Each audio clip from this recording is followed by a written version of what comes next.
All right. So this is our first impressions of the new Walkman. We have the ZX707. Great name. Let's just call it the 707. Yeah. I think that's a lot simpler. That's a good name. It's not the top of the line one, no, but it is Priced like one. It's definitely pricey. So we've unboxed it. We've held it for all of, 5 minutes. I think that's enough time for a first impression. It's a chunky boy. Chonky. It's chunky. It is thick. I mean, I'd say just using this as a Android device, I'm pretty underwhelmed for this thing costing nearly $1,000. The screen, not the most responsive. He just tried pulling up YouTube and scrolling through. It was just jittery. It's crazy. I think charging $900 for something that only has 64 gigabytes of internal storage, doesn't come with an SD card, has kind of a choppy touchscreen. When we unboxed it, there was no tie on the USB-C cable. Yeah, it was just sort of floating. I found that to be really a weird choice. It was honestly one of the more sadder unboxing experiences I've experienced. Yeah, it really was. There's so many questions to answer. We should just get into it. Time to start Googling. Let's go. I want you to close your eyes and imagine a $900 brand new Android device being released in 2023. And think about all the other flagship Android devices that have come out in the past year and what they bring to the table as far as hardware, performance, and overall usability. Now open them and hold on to that thought. The Sony Walkman is not meant to replace your smartphone, right? It doesn't have a SIM card tray or eSIM support. It doesn't even have built-in speakers. But for $900, and especially from a company like Sony who's known for making great hardware, you'd expect a premium experience all around. Well, that's not what we have here, and pretty much every facet of the experience outside of the audio capability. Firstly, this Walkman is brand new. It's less than 2 months old, and it's running Android 12, the previous version. Why? Well, there are a few factors that could typically result in a new Android device being shipped with a previous version. One, they're a startup company like Nothing, which has a relatively smaller team that can't work on software updates at the same pace as established brands. Or the variant of Android in question is heavily skinned and takes a while to optimize for the new software. Two, the device is released a month or so after the new version of Android is released. This Walkman doesn't fit any of that criteria, and while it's not necessarily a deal breaker that it's not running Android 13, it is a little confusing. The only noteworthy audio-specific feature to be found with Android 13 is spatial audio, and that would have been cool to try out here, but who knows when we'll be able to get to try that on the Walkman. I will say the hardware of the Walkman is solid. It's got a nice feel in the hand with this soft touch material on the back, and the physical buttons on the side are nice and tactile, but I'm not sure what great purpose they serve other than aesthetic flair. I've personally found myself never using any of the media controls, literally just the power button and volume up and down buttons. And let's talk about the display. Sony is known to have very capable displays on devices of this price point. In fact, their entire current smartphone lineup features OLED HDR panels. This Walkman is using a 720p TFT panel. Again, you're not buying this for the display more so than the audio experience, but this has to be the worst display on an Android device of this price point that I've ever come across. And nobody's asking for a 4K, 120 hertz panel, but a 720p TFT display? It feels like I'm using a Nexus 5. And I hate to use that analogy because I actually love the Nexus 5 as a device in general. The Walkman's powered by the Snapdragon 665, which is a CPU found in a lot of low to mid-range smartphones like the Moto G, budget Oppo devices, TCL phones, etc.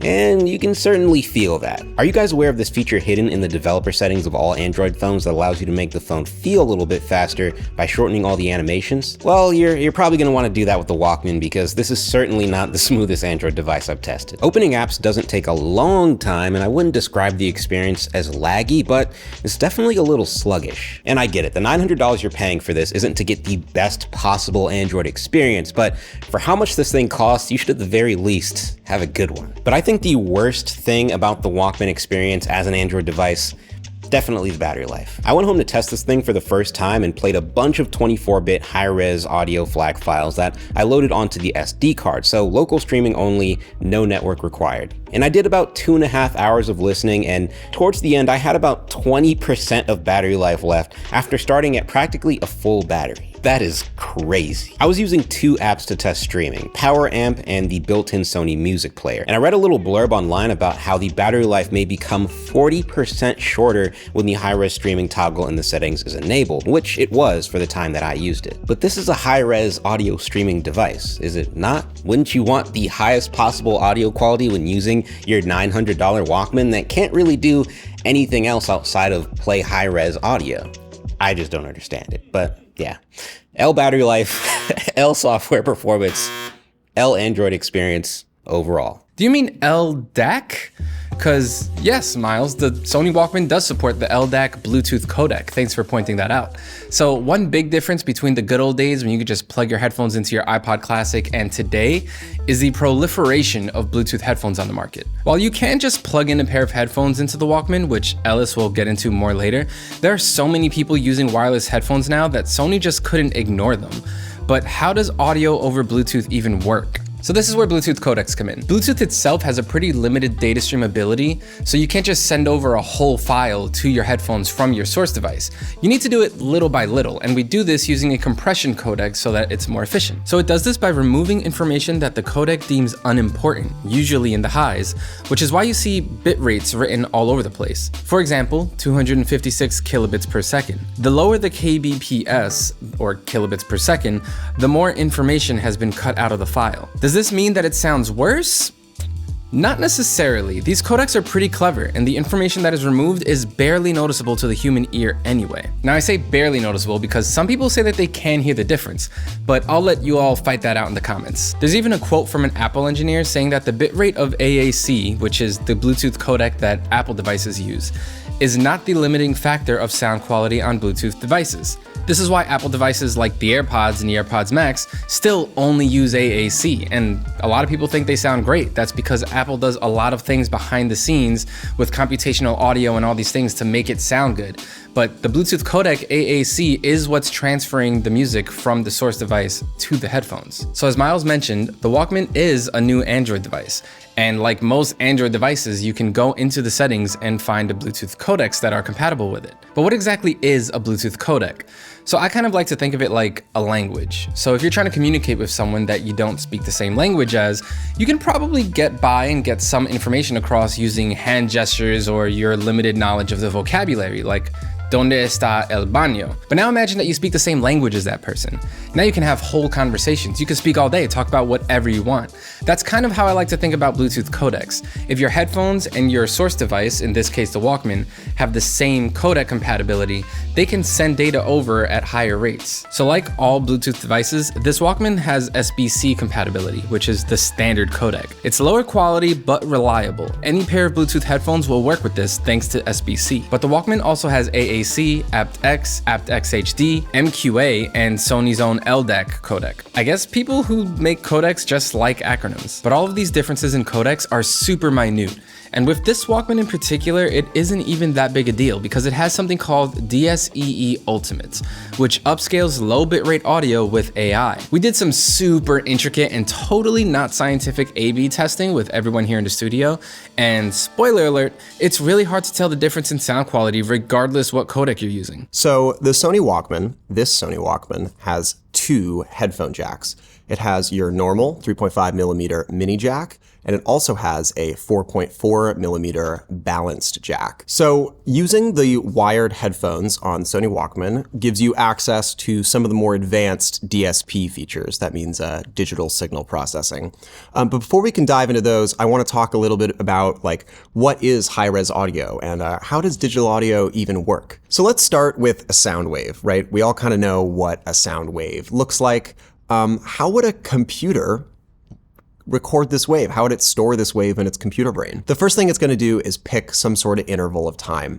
For this example, let's draw that interval with these sort of green dots at the bottom of the x-axis. The next thing that needs to happen is the computer needs to decide how accurately it's going to record each one of these samples. It does this by picking a number and then lining up the y-axis 0 to that number. In this case, let's use 15. So this wave is going to have a height value at any given sample somewhere between 0 and 15. So let's line up our dots with our wave. And what happens when we draw a new curve that kind of connects them together? Well, we get something that looks kind of like the original wave, but it's not exactly accurate. So how could we make this more accurate, right? Well, we could increase the intervallic time with which we're sampling, or we could increase the amount of steps where we have options to sample. Doing both of these things will give us a wave that's much more accurate to our original wave. And that's kind of the gist of making audio higher resolution. So now that we know what high-res audio is and kind of how it works, what does it actually sound like, right? So I decided to put together some tests. These are not scientific tests, they're not benchmarks, but we wanted to create as objective a listening environment as possible for members of the studio to subjectively decide if they liked the way these high-res audio sounds. So I'm gonna start doing some tests and just see what happens when I record DSD remastered audio out of this thing and out of this thing, and I'm just gonna see if there's any detectable difference that's worth noting, or if 192 isn't even high res enough. We have to try a lot of stuff to make sure this works. So when the tests were like really blatant, right? When we were comparing a high-res file coming off of the beautiful preamps inside the Sony Walkman, remastered into a DSD format, and we'll get to all that mumbo jumbo later, compared to a iPod Classic playing a 256 kilobyte per second AAC file coming off of 15-year-old, micro preamps. The difference is pretty clear. Pretty much the entire studio was able to identify the high-res version, identify which version was the Walkman, and said conclusively that they liked that version better. They said it had more depth, you could hear the feel of all the musicians' playings, and with instruments like cymbals, it made a huge difference in the level of clarity. When we tested a song like My Chemical Romance's Helena, that is like super dense, there's a lot of distortion, there's not a lot of dynamics in the mix. People couldn't really tell the difference between a high-res version coming off of the Walkman versus a high-res version coming off of an iPhone, specifically my iPhone 12 mini with the lightning to headphone adapter attached. One of the more interesting features built into the Walkman is this thing called DSEE Ultimate, which is supposed to be like an upscaling engine that takes low-res audio and turns it into high-res audio. I did a lot of research on this feature and I had a real lot of trouble finding out how it actually works. So much of the Sony documentation feels like this black box that's kind of just like, sound go in, AI makes sound come out stronger. The first thing we tried it with was an old Jacob Collier arrangement of Pure Imagination. Most people couldn't tell the difference between the upscaled version of this and the non-upscaled version of this. Personally, I heard a touch more dynamic evenness and clarity in around 500 hertz from the upscaled version, but that is like a real subtle difference that I don't think changes the nature of listening to it, and it's something that I think only like a hardcore audio professional would even notice, let alone have a subjective opinion about. That being said though, I was not able to be like, this is clearly upscaled or this is clearly low res. They just sort of sounded a little different. And last but not least, the LDAC test. About, again, like half the studio could really hear the difference. We used The Weeknd's Sacrifice for this one, and for me, the biggest difference was things like snare drums. Those mid frequencies, in between like 900 and 1500 hertz, really took on a lot of distortion when they were using a standard Bluetooth connection that I don't feel was the case with the LDAC. DSD is a very interesting feature.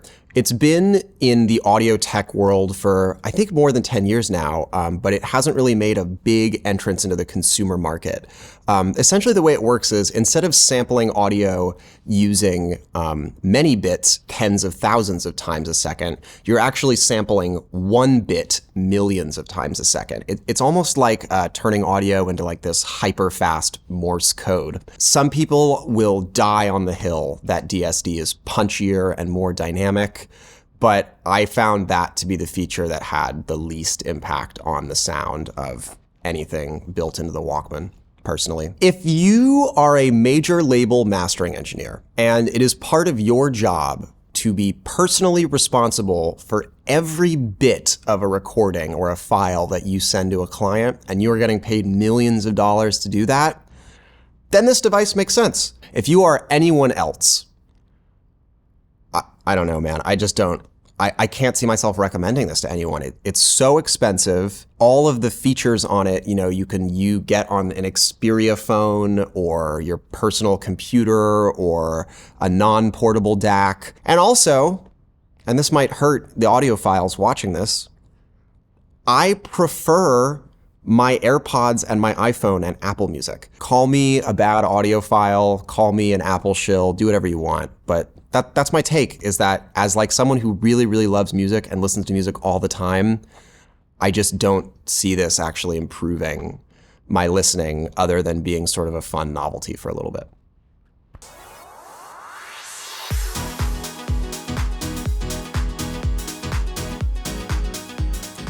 Walkman, baby, I want to like you. You sound great. Your voice is beautiful, but there's so much extra baggage, I just can't see myself saying yes. If it's up to me, you're not going to Hollywood. Walkman, you have some unique talents. There are things about you that make me feel as though you're trying, but quite frankly, you kind of suck. My life as a music enthusiast wouldn't change in the slightest if I never saw you again.